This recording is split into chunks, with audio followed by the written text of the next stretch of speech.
Hello everyone, it's Justin here. I want to say thanks to all those who have been leaving comments on my videos over the last few weeks. It seems like I'm getting more engagement, which is awesome. It's helping me kind of know what you want to know more about as you leave questions and comments that I can respond to, and just helps motivate me to continue making these videos. So thank you. So a while back, I made a video that was a question and answer by looking through my comments over, since the beginning of when I made this channel, which was the start of my WGU journey. And I made this channel in order to document my experience doing the accelerated path. I did the Masters of Curriculum and Instruction, and I did that in 5.5 months. And since then, I've just been continuing to make videos on why WGU is awesome and, why you should do your best to accelerate if possible, or just do the program with as much ease as possible. So as I look through more of my videos and the comments, I'm able to kind of see that there's some other questions, and I thought I would use this video to share some of the responses that I have to help you. Now, I have gone through and already done written responses, but this video can be for everyone to listen to. I will have timestamps below if you want to just skip to other questions if some of them that you're listening to don't feel relevant. So stay tuned. So the first couple questions will be about myself, and then the other ones will be specific to WGU and the coursework. So someone wanted to know if I am a teacher. Yes, I am a teacher. I am a post-secondary teacher. I teach design in university. I have for 7 years. And I usually teach as a sessional instructor, which means that I'm contracted. So I teach 1 or 2 courses a term, like an academic term. And then I usually am not teaching during the spring and summer terms. And that is why I did master's degrees, 2 of them, in order to teach in university. You don't need to have a professional teaching designation to teach in university. However, you do need to have an area of expertise, and mine is in design. So do I have Facebook or Instagram or anything like that? I don't really use social media too much.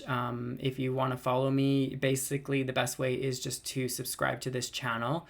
I do have a website that I'll link it below if you want to know more about my professional life. So I have a whole history of being a career coach alongside being a design instructor. And I don't do career coaching as part of a university anymore, which I did for 10 years. I now just do that on my own. So are performance assessments proctored? And so proctored means being kind of monitored by somebody else to make sure that, you're not plagiarizing or cheating or whatnot. And this wouldn't be proctored. Those are just for exams. So those would be for the objective assessments. The way the performance assessment works, as many of you know, is you have a rubric, which is an outline of everything you need to write about. And from there, you use that outline to answer, basically, think about them as like short answer questions that are strung together into a paper. And how are they evaluated, if you're wondering, is the evaluator, when you submit it, looks at the rubric and they basically cross-reference what you wrote and look at the rubric. So let's say in the rubric it says at the competent column, it says you need to write about 3 different theories and relate it to your experience and make 1 modification. Let's say you only write about 1 theory and you don't relate it to a modification, but you relate it to something else. That would mean that they don't mark you as competent, and they would send that back to you alongside any of the other suggestions they have about the other parts of your paper for you to go back and fix. And you can revise it and resubmit it, and they'll evaluate it all over again, which is the awesome part about this university. If you think about another university, you submit a paper, whatever mark you get, you get. And in this case, they want you to do well. So they want you to learn from what they suggest, do it again. And in some cases, you talk to your mentor or an instructor in order to kind of refine that paper, and then you resubmit it. So I'm just going to read, this isn't a question. It's actually just a comment about somebody's life, and, something in that video inspired them to leave a comment, and then I'll just talk about that comment. So I'm just going to read it here. So it says, I'm thinking of going to university, but I definitely think it's worth it to give myself the option of doing a second term if need be. I have my associates and want to go for my bachelor's in business administration, just a bit rusty since it's been 10 years. Thank you for your videos. Yes, I agree that it is important, even if you have this vision of doing it in 6 months, to have some flexibility. And if you watch my videos, you start to see somewhere in the middle of my journey that I say, I might move this into a second term. I think it can be hard when you have like a very rigid idea, like I have to complete it in this time, because there could be unforeseen circumstances in your life that get in the way. Your life has to go smoothly. Like, a relative could pass away, or you could get injured or sick. Another thing that could come up is that you just get really burnt out and you weren't expecting that, even though you did really well for the first half. You have to expect that some of those things could happen. And if you keep trying to say, I'm only going to do it in the 6 months, then you're probably going to really affect yourself negatively in the process. For me, I always said kind of from the beginning that my whole objective was to do it in the 6 months, but I was okay moving it into the next term. But, I really wanted to stay within the 1 year max. So have a bit of a range. Now, if you have absolutely no way of moving it into another term because you don't have that money, then let's say you run into an obstacle, like you get sick. You can take off some time, but you may have to minimize other parts of your life around you in order to kind of speed up the process. Like you might have to do more work after you get unsick or you get well in order to catch up. I do think that the 6-month journey is an intense one. And so don't think that it's just an easy breeze because a lot of people do it online and report it. It can take a lot of effort. It is very possible if you are able to be consistent and focus on that intensity that you build throughout the process. Saying maybe you could do a series on methods on how you did accelerate in detail and what you kind of did to plan your courses. So most of my videos do focus on this, I would say. Like, I mean, even the video before this, it was, 4 tips for doing the program in that short period of time. I think in general, the most important thing when it comes to accelerating is to have a map of the kind of the minimum that you need to do in certain periods of time. So in the minimum, I needed to complete, a course every couple of weeks. And I needed to figure out what I could do to make the process as efficient as possible. So instead of reading the whole textbook chapter, I would go directly to the page that I needed in textbook, understand that, watch videos on YouTube at 2-point speed, take notes very quickly, and then basically use examples that came to my mind immediately and brainstorm those using mind mapping techniques. But we really need to think about what is it that we can do to streamline the process so I'm not like dragging it out. So for example, I wouldn't try to be an expert at all of the material. Like you may want to learn as much as possible because you're really interested, but that's going to slow the process down. Learn what you have to learn in order to do well and then move on to the next one. So there's someone named Rochelle, I think is her name, and I'm just going to read her comment. She said, I started my program May 1st, and I'm currently in this educational research course. If all goes well, I will finish at the end of at the end of July, early August. So I'll have completed the degree in 3 months. So I'm just sharing this comment. It's not a question because, again, it is very possible. And, people like Rochelle, obviously it's very commendable that she does this because it probably is a lot of energy for her to write this many papers, because in our program that we did, it is like so many papers. It was like 30 papers by the end of the program. So I'm just mentioning this comment because it is possible for people to complete it even shorter than the 6-month block. But there's probably a lot of commitment and sacrifice that's involved there. So someone mentioned a comment here and they are saying, they talked to somebody at Capella, which is similar to WGU, and they told them that, students can complete a program, the bachelor's degree, in 3 years, but they can do that in 5 to 6 months. Is this something that can be done at WGU for a bachelor's? So again, I did a master's degree. A bachelor's degree is going to be even more intense, right? Because you're going to have a lot of different types of classes.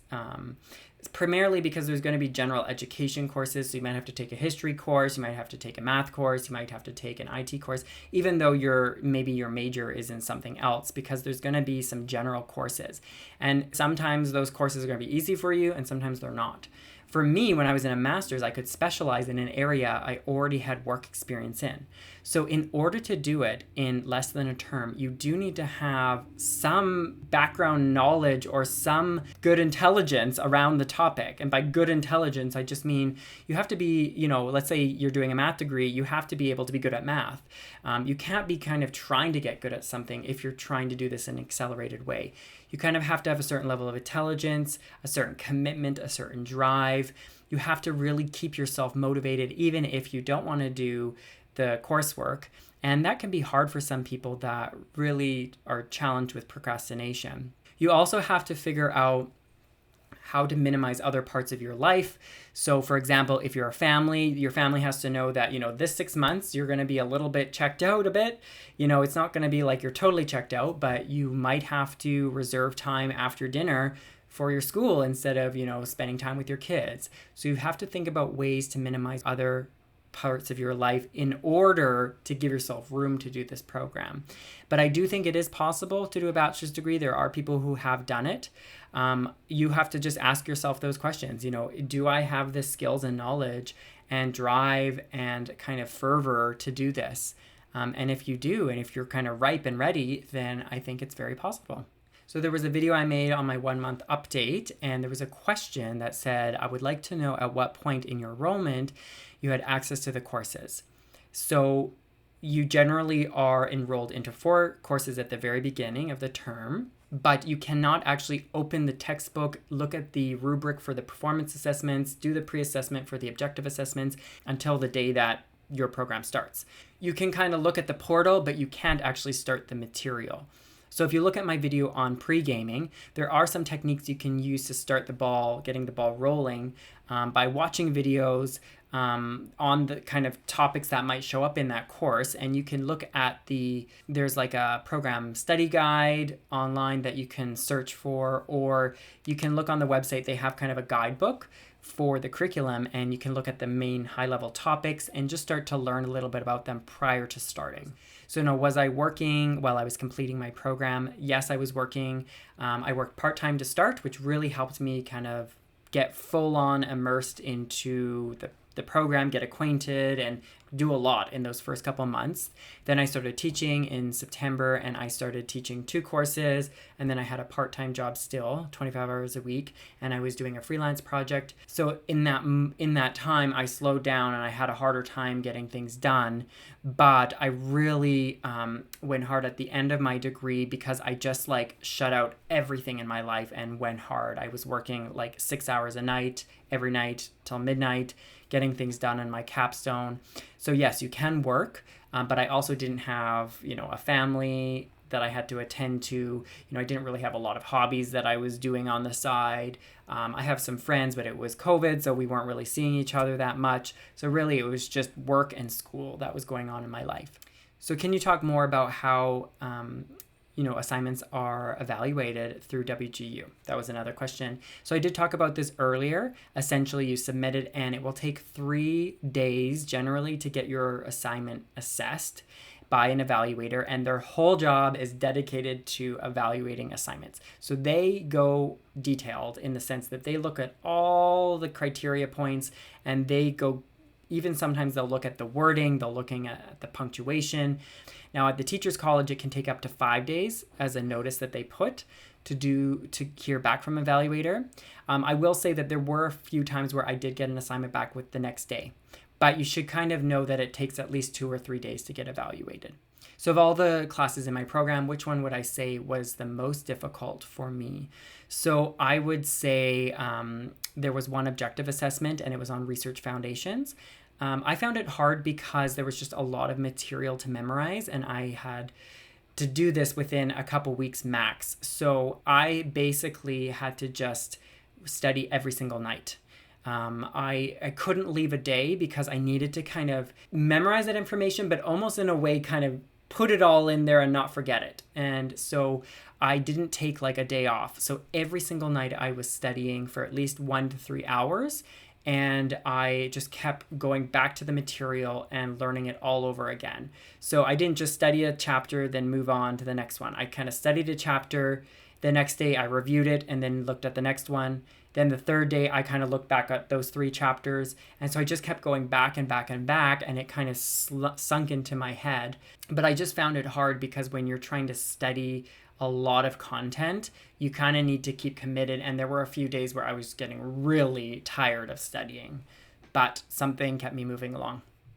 So I'm from India and Germany. How can I apply? I don't have answers to these questions. I'm from Canada, so I'm an international student. However, it's quite rare that they accept international students. Your best bet is to basically schedule meetings with enrollment counselors. And if they are saying, no, we don't accept people from other countries, call back another day and maybe talk to a different one, and who knows, eventually you might be able to get them to talk to their manager and make an exception. I really had to create a case for myself as to why I could do the program, and a lot of that had to do with kind of me already doing a master's degree, me having work experience in the area, me basically saying that I only worked 25 hours a week at my job when I first started, so I had a lot of time. And then also saying that, I didn't have a lot of other commitments, and eventually they're just like, well, why not? They kind of just gave in. I also put a lot of pressure on them and basically said I really wanted to do this, and I just talked to so many different enrollment counselors. So it is possible, but you just have to make an added effort. I also said time zone wasn't going to be an issue, that I could meet with my mentor whenever they needed, and that, I was obviously willing to pay tuition at a higher rate as an international student. So those are the questions that I'm going to answer for today. I'll keep accumulating other ones that show up over the next kind of couple months, and maybe I'll do another one of these videos. Otherwise, I will see you in the next video.